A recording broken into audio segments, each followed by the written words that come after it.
Hi everyone. So, in the last week, I've been hearing terrible stories from people.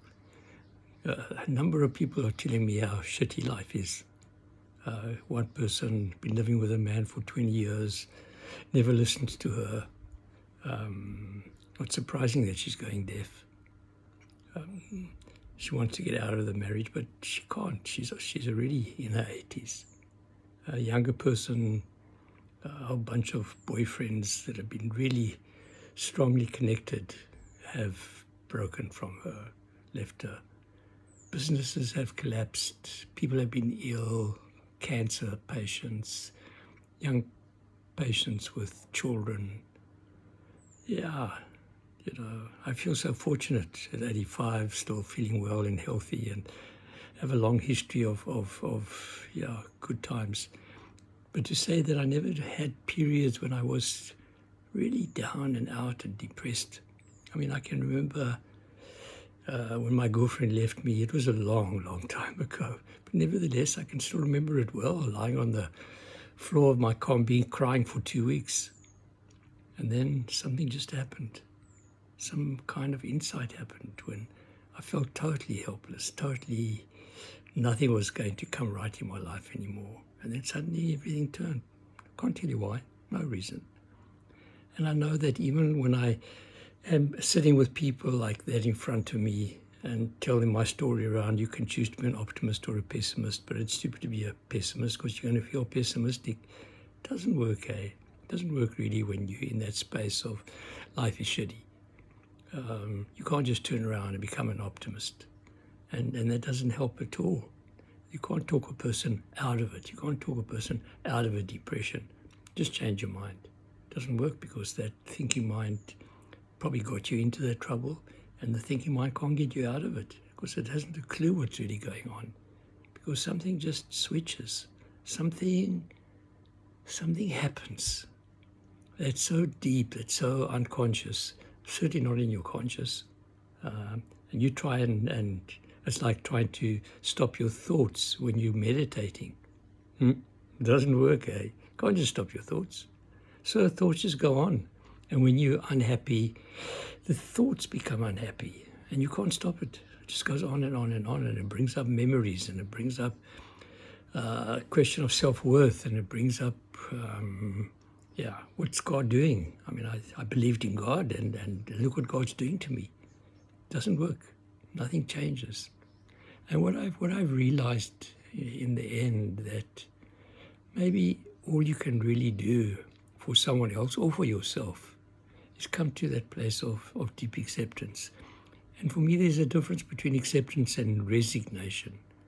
Resignation is kind of still mental thinking, still poor me story, going on and on and on, poor me, and going to resignation, or you shut your ears off and become deaf.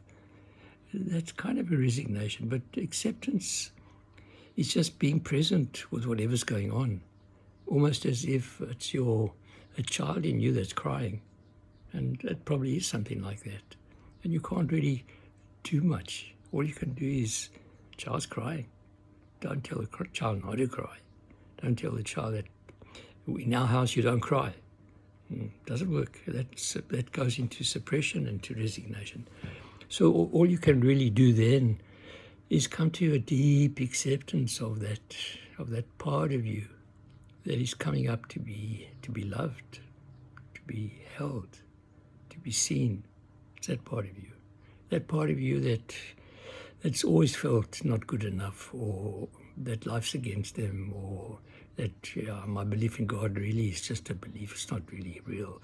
All these kinds of ideas that we carry around when you really go into that space of darkness.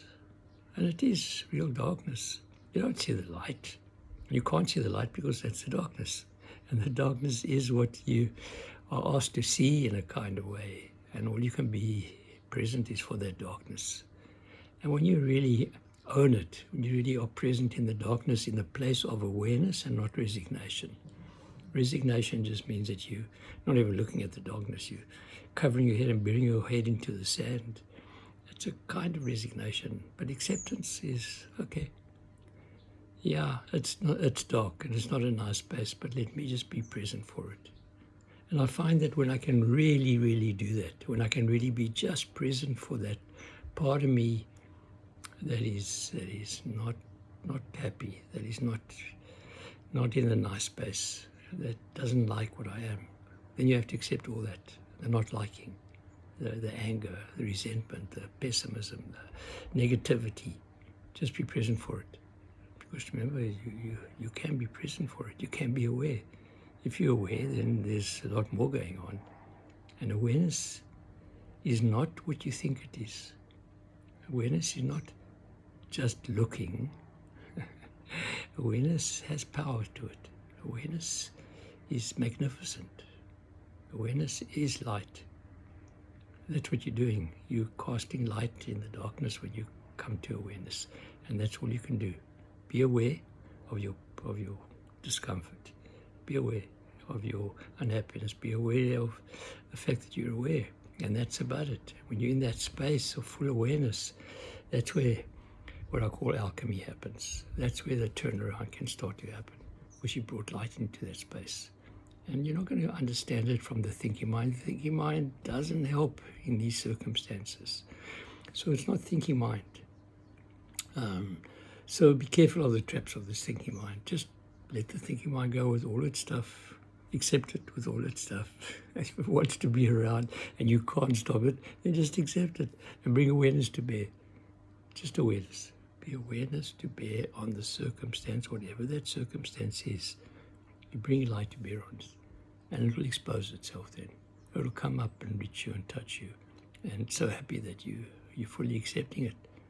That's my understanding. Have a good